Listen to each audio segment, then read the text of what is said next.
Hey there, Teresa Shaloop here, the original Caffeine Creative, a web designer and brand strategist. And today I want to talk to you about one of the areas of business that seems to create the most overwhelm and confusion, and that is email list building. Now, in this video, what I want to do real quick is we're going to talk about a couple of myths that I see that really make it a lot more confusing when it comes to building email lists. And we're going to talk about some best practices if you decide that email list building is for you. And finally, we're going to tell you the number one reason why you should have that email list and what you need to do in order to make it a strategic piece of your business and your marketing and not just another item on your to-do list. So let's start off by talking about the myths. And the first one I want to talk about is email list dead. This is something that I see happening every couple years. You'll see a big old marketing push out in the world of social media saying email lists are dead, never do them again. In the 15 years that I've been in business, my email list has been one of my greatest marketing assets. It is where a lot of my clients come from. And honestly, I have never found that it to be dead. It doesn't always lead to quick, immediate sales. But then again, what I'm offering is a much higher investment of time and money. So I don't expect quick, immediate sales. But I do like that it allows me to build relationships with people who I respect and value and would love to support in their business and their web design needs, and who are going to reach out to me when they are ready to take that step. So is it dead? Nope. It all depends on how you use it. It also depends on your target audience. Some audiences aren't going to be ideal for an email list. Some are perfect for it. It's really up to you, your audience, and how you use that email list that determines how effective it's going to be, and not some marketing trend we see on social media. Another myth that I see quite a bit is that you have to have a lead magnet in order to build a list. This one honestly is a huge pet peeve of mine because while a lead magnet is definitely a great way to build a list, and for those a little bit unfamiliar with lead magnets, it's a free offer. You offer something free in exchange for somebody's email address. It could be a checklist, a mini course. There's a lot of ways to do lead magnets.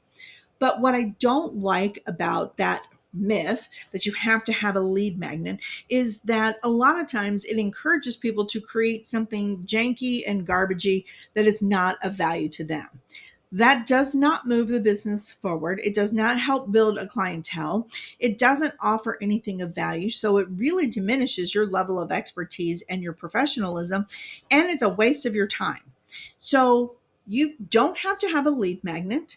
You can actually build your list from attending events where you may be a presenter or a public speaker or something like that. Maybe you're hosting the event. Those are people who could be on your email list with their consent, of course, but they are people you could put on your list. You could also focus your email list on your clientele themselves, those who have already said yes and hired you for other services. You have additional services that would be of value to them and you want to share them. That could be your email list as well. Now, back to the lead magnets. I do want to say something. Again, it's a great way. I have a lead magnet. I have my Solo Grind resource library where you can sign up for free courses, Canva templates, whole bunch of stuff in there. It is a great way to build a list when it is something of instant value that can be immediately utilized. So something that delivers a quick win, when it provides instant action that somebody can take and then see that there's value to it, and when it actually does help highlight your expertise. A good lead magnet is going to do all of those things. A mediocre lead magnet is probably going to hurt your reputation more than you realize. So I would say if you don't have a great, fabulous idea in mind, go back to the drawing board, postpone that lead magnet creation until you come up with something that is an instant win value deliverable to your clientele so they can see how amazing you really are and not just receive something that is mediocre at best. Another myth that I see often is that you have to have a really big list in order for your list to work. Now, again, this is going to depend on your industry. If you are in retail marketing, let's say you were selling t-shirts or coffee and you want to be selling coffee every single day, A big list is going to help you do that because not everybody needs a new t-shirt or a new bag of coffee every day. So a big list is going to help you bring in more sales. But if you provide services, non-actual products, especially something that is a little bit more high-end services such as interior design, then having a big list doesn't necessarily mean it's going to translate into more sales. It's just a bigger list. Having a list of 50 engaged people who are really interested in what you have to offer is so much more valuable than having a list of 5,000 people who might be interested in what you have to offer and open your email on occasion. So a big list doesn't necessarily mean it's more successful, just means you have a longer list and sometimes additional costs. Another myth that drives me a little bit crazy is that every email needs to sell something. Now, back to my examples of selling coffee or t-shirts or something like that. That is the purpose of your email list. Every single day, I get a text message from a company that I buy clothes from. And while I don't look at all of their text messages, I still get that email every day because sometimes they're having a sale I really want to know about. Absolute value there. But when you look at it from a service delivery standpoint, the especially high-end services, selling something in every single email is going to start feeling a little bit sleazy and just a little bit icky to the receiver.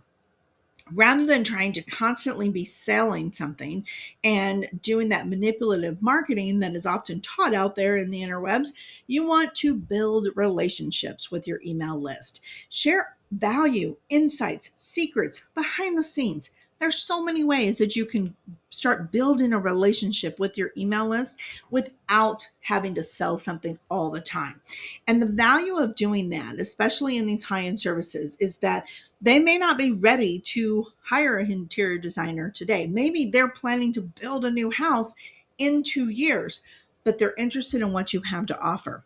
When you nurture that relationship through emails over the next 2 years, you don't realize you're nurturing that relationship, but they are coming to know you. They're coming to understand your value, your process, how you do things, how you approach things, and they can see themselves working with you. They're a future client, and you're nurturing that relationship by sending emails out that aren't salesy, cheesy, manipulative, and all of the such.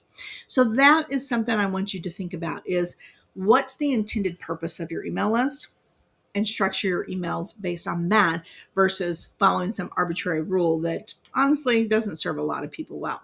Another myth that I see often is if somebody unsubscribes, I must be doing something wrong or I failed. Not true, my friends. Honestly, unsubscribes are just part of the process. Somebody may have already purchased from you. They may have already worked with you. They may not need your services anymore. Or perhaps they were interested in what you had to offer, but they realized they're not the right fit for you. So they unsubscribe and get rid of some digital clutter in their life. That is not a bad thing. That's just a thing. So don't let an unsubscribe derail you to make you think you're doing something wrong. In fact, I wouldn't even look at the unsubscribes personally. Just pour your heart and soul and love into the people who are there because they're the ones engaged and interested in what you have to offer. Okay, the last myth that I want to talk about here today is that once you get somebody on your email list, then the hard part is over. And honestly, that is not true. Getting somebody on your list, that's the easy part.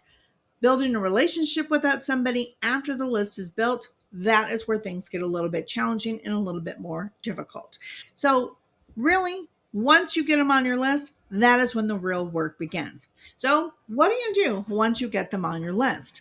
Well, just what we've been talking about here. You nurture the relationship. You reach out to them and share something of value. Share insights, tips, tricks, behind the scenes. If you're an interior designer, share your projects, share in progress. There's so many things that you can share that builds that relationship. Treat it as if you're having a conversation with your dream customer because that's exactly what you are doing.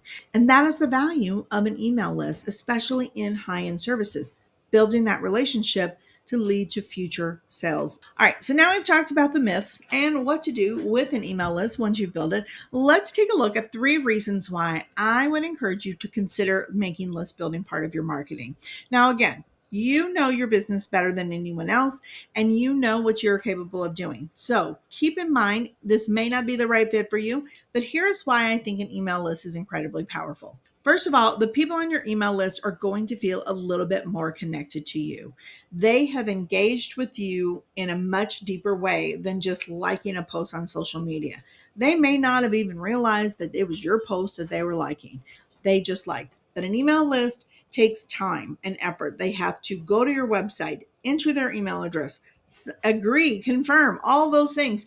They are creating a connection with you. And that is a connection you have an opportunity to build upon by nurturing that list. Also, emails are much more recognizable than social media posts. Like I said a moment ago, it's easy for people to click and engage, especially Instagram. You can double tap, give a heart, move on. Doesn't mean you know who that post is from. Email list, they know it's from you. And when they open it, it's because they want to see what you have to say. That is incredibly powerful.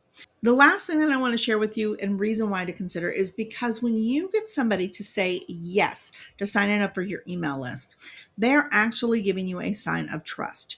They are trusting you with something personal about them. It may just be an email address, but I personally don't share my email address with just anybody. I really don't. I only share it with people that I respect, value, and want to hear from. So when somebody says yes and signs up for your email list, that is a vote of confidence and that is a sign of trust. And that is something that will help build a successful relationship if and when they decide to reach out to you in the future. So, something to consider. All right, my friends, that is my little soapbox chat about email lists and how they are still value in the business world when they are utilized correctly. If you'd like to strategize your own email list with me, hop on my call or hop on my calendar at caffeinecreative.io. I would love to strategize with you. Or if you want to take this conversation a little bit deeper, you can certainly check out the blog, which I have linked in the show or the description notes below. Otherwise, until I see you guys again, have a wonderful day, and I hope to see you in the next video.